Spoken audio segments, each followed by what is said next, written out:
네, 이기심의 왕입니다.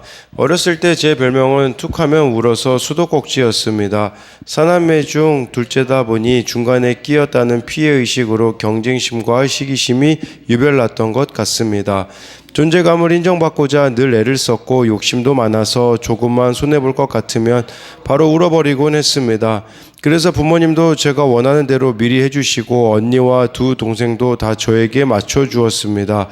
그 결혼도 제 원대로 모두 들어주는 남편을 만나니 내 나라가 완성되는 것 같았습니다. 그러나 신혼 한 달 만에 남편의 외도가 드러났는데 저는 이혼 자체보다 이혼을 당당히 요구하며 혈기 부리는 남편이 더 두려웠습니다. 그러던 어느 날 교회로 인도되어 말씀을 들으며 나의 원함만 구하고 다른 누구의 말도 듣지 않는 제가 바로 눈멀고 말 못하는 귀신 들린 자임을 알게 되었습니다. 귀신의 왕 바알세불을 힘입어서라도 이기려고 스스로 분쟁하다 결국 황폐해져 멸망할 인생임을 인정하게 된 것입니다. 그러자 우리 가정에 하나님의 나라가 우뚝 서기 위해 가장 악한 내가 먼저 결박되어야 했구나. 남편의 외도와 혈기가 아니었다면 나는 이미 임한 하나님 나라를 결코 볼 수 없었겠구나 라고 깨달아졌습니다. 이기심의 왕인 저와 저 때문에 여러 해 동안 수고한 남편이 지금은 한 교회에서 각자 소그룹 리더로 섬기고 있으니 이것이 바로 예수님이 행하신 기적 중의 기적입니다. 하지만 저는 여전히 남편이 경제권을 주지 않는다며 불평하고 남편의 지시를 비효율적이라 비난하며 남편의 지적을 늘 회피합니다. 남편에게 복종하는 것이 이 땅에서 하나님 나라를 누리는 비결인데 남편 뜻에 반대만 하는 저는 하나님 나라를 해치는 자입니다. 늘 제가 죄인임을 기억하며 날마다 말씀 앞에 내 생각이 꺾이고 제 안에 하나님 나라가 더욱 견고히 서기를 소망합니다. 적용하기입니다. 남편에게 반대하는 언어를 사용하지 않고 고맙다는 표현을 자주 하겠습니다. 가정이나 공동체에서 지적받을 때 변명하지 않고 즉시 인정하게 했습니다. 네, 그래서 여기 나와 있듯이 나의 원함만 구하고 다른 누구의 말도 듣지 않는 제가 바로 눈멀고 말 못하는 귀신 들린 자임을 알게 되었다라고 하잖아요. 그래서 또 남편의 이런 외도로 인하여서 사건을 통하여서 이렇게 가장 악한 내가 먼저 결박되어야 됐구나. 남편의 외도와 혈기가 아니었다면 이미 임한 하나님의 나라를 볼 수 없었겠구나라는 것을 이렇게 깨달아 지게 되었다라고 이렇게 고백해주고 있습니다. 네, 오늘은 이 마태복음 12장 22절부터 30절까지 내용인데요. 하나님의 나라라는 것을 우리가 봐야 합니다. 이 하나님의 나라라는 것은요, 다른 것이 아니라 하나님의 지배를 받는 우리가 그 자리에 있는 것이 하나님의 나라가 임하는 것이라고 이렇게 볼 수가 있거든요. 하나님의 다스림을 받는 것이 있어야 된다라는 것인데요. 먼저 22절부터 이렇게 24절까지 말씀을 보면요, 그때에 귀신 들려 눈멀고 말 못하는 사람을 데리고 왔거늘 예수께서 고쳐주심에 그 말 못하는 사람이 말하며 보게 된지라. 무리가 다 놀라 이르되 이는 다윗의 자손이 아니냐 하니 바리새인들이 듣고 이르되 이가 귀신의 왕 바알세불을 힘입지 않고는 귀신을 쫓아내지 못하느니라 하거늘 이라고 해서요, 이미 하나님의 나라가 임했는데도 보지 못하는 사람들이 너무나 많았다라는 겁니다. 이 바리새인들조차도 예수님이 병 고쳐주시고 이렇게 하시는 것을 보면 이제 메시아가 왔구나 라는 것을 깨달아야 됐는데 깨닫지 못하고 있다라는 것이죠. 그러니까 많은 사람들이 지금도 귀신의 통치, 죽음의 이 통치를 받고 살아가고 있습니다. 그렇기 때문에 22절에 나와 있는 사람처럼 귀신 들려 눈멀고 말 못한다라고 하는데, 이게 말 못한다라는 것만 봐도요, 듣지도 못하는 것도 여기에 포함이 되어집니다.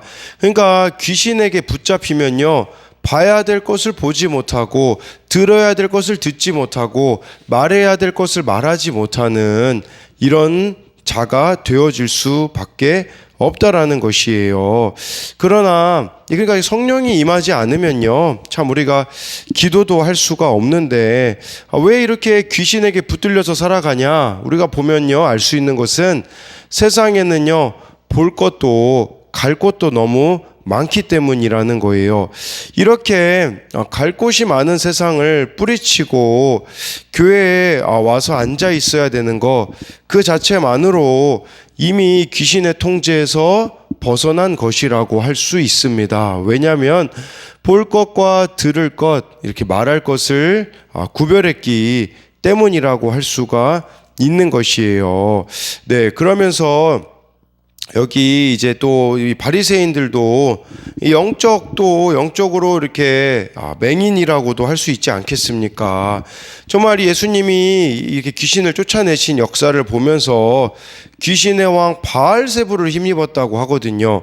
이 바알세불은요, 문자적으로는 파리대왕, 오물대왕이라는 뜻으로, 네, 아마도 이 유대인들끼리 이렇게 마귀를 뜻하는 속어로 사용했을 가능성이 큽니다.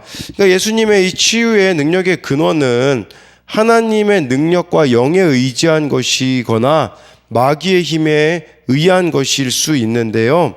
근데요, 이 바리새인들은 예수님께 동의할 수가 없었어요. 예수님이 마태복음 5, 6, 7장에서 설교하신 산상수훈도 동의할 수 없고, 죄인들과 어울리고 계시는 것도 받아들일 수가 없었던 것이죠. 또 이 치유 사역도 하나님으로부터 온 것이 아니라고 이들은 생각을 했던 거예요. 왜 그랬겠습니까? 예수님을 믿기에는 자신들이 아는 것이 너무 많고 포기할 수 없는 것이 너무 많았기 때문에, 사실 이 바리새인들이 지금 귀신에 붙들려서 살아가는 자들의 모습이라고도 볼 수가 있는 것이겠죠.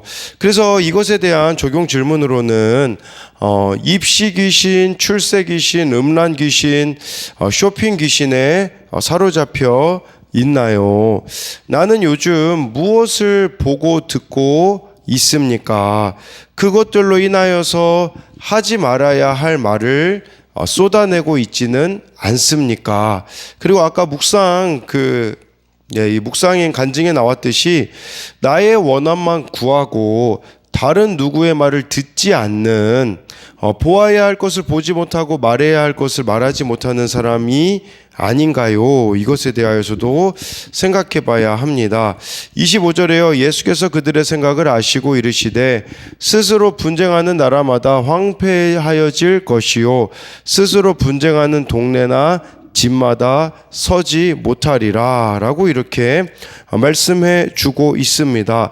사탄이 좋아하는 거 바로 분쟁이라고 말씀해 주고 있는 거죠. 그러니까 스스로 분쟁하는 자마다 황폐해진다라는 것은요, 여러분, 우리는 성격이 안 맞아도 믿는 사람은 서로 한편이 되어야 한다라는 것이에요. 사탄이 분쟁을 좋아하기 때문에 먼저 내 속에 분쟁을 또 일으킬 겁니다. 우리가 좀 하나님의 뜻대로 살아야 하는데 그 마음 가운데 분쟁이 일어나기 때문에 살지 못하는 부분들도 일어날 것이고요. 또 여러분들이 믿음으로 살아가려고 하면요, 집안에도 분쟁이 있을 것이고 교회 공동체 안에도 분쟁이 있을 수 있다라는 것을 기억해야 됩니다. 그것은 사탄의 역사라는 것을 우리가 잊어서는 안 된다라는 것이겠죠. 26절, 27절 보니까요, 만일 사탄이 사탄을 쫓아내면 스스로 분쟁하는 것이니 그리하고야 어떻게 그의 나라가 서겠느냐. 27절에 또 내가 바알세불을 힘입어 귀신을 쫓아내면 너희의 아들들은 누구를 힘입어 쫓아내느냐. 그러므로 그들이 너희의 재판관이 되리라 라고 이렇게 말씀해 주고 있습니다. 그러니까 예수님이 이 바알세불이면, 아니 그렇게 귀신의 왕이면 또 귀신을 쫓아내는 게 이게 무슨 말이 되겠느냐라고 26절에서 말씀해 주시는 거죠. 그리고 27절에 이렇게 바알세불을 힘입어 귀신을 쫓아내면 너희의 아들들은 누구를 힘입어 쫓아내느냐라는 것은요, 이 너희의 아들들이라는 것은 유대인들 또는 바리새인들을 가리키거든요. 유대 문헌에 보면요, 유대인들이 귀신을 쫓아낸 기록이 나옵니다. 그러니까 그것은 그렇다면 무엇이 되겠느냐라고 이렇게 예수님께서 반문하고 계시는 것이겠죠. 그러면서 이 귀신을 쫓아내신 것이 어떤 것인지 28절에서 말씀해 주시는 거예요. 그러나 내가 하나님의 성령을 힘입어 귀신을 쫓아내는 것이면 하나님의 나라가 이미 너희에게 임하였느니라 라고 말씀해 주고 있습니다. 그러니까 정말 이 귀신이 쫓겨나간 거, 아까 그 22절에 귀신이 쫓겨나간 것은 이미 하나님의 나라가 임했다라는 증거라고 말씀해 주고 있습니다. 성령으로 귀신을 쫓아내신 예수님으로 인하여서 바로 하나님의 나라가 이렇게 도래하게 되었다라는 것을 보여주고 계시는 것이죠. 그렇다면 이 하나님의 나라가 무엇이겠습니까? 바로 하나님의 주권을 따르는 것, 하나님의 다스림을 받는 것이 바로 하나님의 나라라고 할 수가 있습니다. 그렇기 때문에 중요한 것은요, 내가 하나님의 다스림을 받을 수 있는 자리에 있는 것이 너무나도 중요하다라는 거예요. 이 자리가 어떤 자리겠습니까? 말씀의 자리, 예배의 자리로 나아가는 것이 하나님의 성령을 힘입는 것이라는 거예요. 그러면요, 내가 성령님의 지배를 받음으로요, 내 성품과 내 생각으로 할 수 없는 말인 고마워요, 미안해요, 사랑해요 라고 말할 때 귀신이 쫓겨나가는 거죠. 무슨 말이냐면요, 성령의 지배를 내가 받아야 귀신이 쫓겨나갈 수 있다라는 것이에요. 또 성령의 지배를 받아서 우리가 큐티에서 적용하기, 손발이 가는 적용이라고 하죠. 이거 성령의 도움 없이는요 불가능한 것이거든요. 근데 많은 사람들이 그냥 깨달음 정도만 원해요. 근데 여러분들이 진짜 성령의 도움을 구한다면요, 여러분들의 언어가 달라질 것이고 행동이 달라질 수밖에 없음을 기억해야 한다라는 것입니다. 그래서 28절에 대한 적용 질문으로는요, 오늘 나의 환경에서 이미 임한 하나님 나라를 누리고 있습니까? 병들고 가정이 흔들리고 자녀가 문제를 일으켜도 하나님의 주권을 인정하며 하나님이 100% 오르신 것과 내가 죄인인 것을 고백하나요? 나의 중독과 질병, 힘든 환경에 대해 하나님의 주권을 인정하나요? 하나님의 오르심을 인정하지 못하고 원망하고 낙심하는 것이 성령을 회방하는 죄임을 알고 있습니까? 예배의 자리를 지키며 감사와 사과와 사랑의 말을 써야 할 대상은 누가 있습니까? 29절에요. 사람이 먼저 강한 자를 결박하지 않고서야 어떻게 그 강한 자의 집에 들어가 그 세간을 강탈하겠느냐? 결박한 후에야 그 집을 강탈하리라. 이 말씀은요, 이사야 49장 24절 25절 말씀을 인용한 것이라고 볼 수 있어요. 용사가 빼앗은 것을 어떻게 도로 빼앗으며 승리자에게 사로잡힌 자를 어떻게 건져낼 수 있으랴. 여호와가 이같이 말하노라. 용사의 포로도 빼앗을 것이요 두려운 자의 빼앗은 것도 건져낼 것이니 이는 내가 너를 대적하는 자를 대적하고 내 자녀를 내가 구원할 것임이라 라고 해서요, 이사야 본문에서는요, 이 강한 자가 하나님의 원수입니다.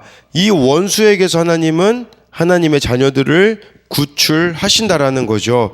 이 본문과 연결하자면요, 29절에서 예수님께서 하나님의 능력으로 강한 자를 공격해 사로잡힌 자들을 해방시키신다라는 거예요. 강한 자의 집은 사탄의 나라를 가리키는 것이고요. 그리고 그 집에 갇힌 제사는 사탄에게 속박된 사람들을 의미하는 거예요. 그러니까 예수님이 귀신을 쫓아내신 것은 사탄의 집에 갇힌 자들을 자유하게 하시는 것이라는 거예요.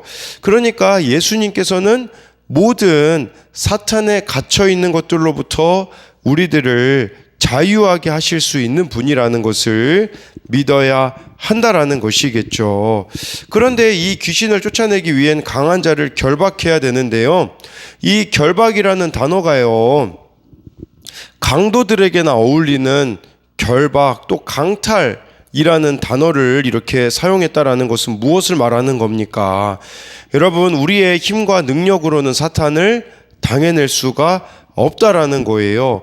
막강하기 때문에 결박해야 되는데, 이것은 28절처럼 성령이 임하셔야만 가능해진다라는 거예요. 그렇기 때문에 우리에게는 이런 교만함이 없어야 돼요.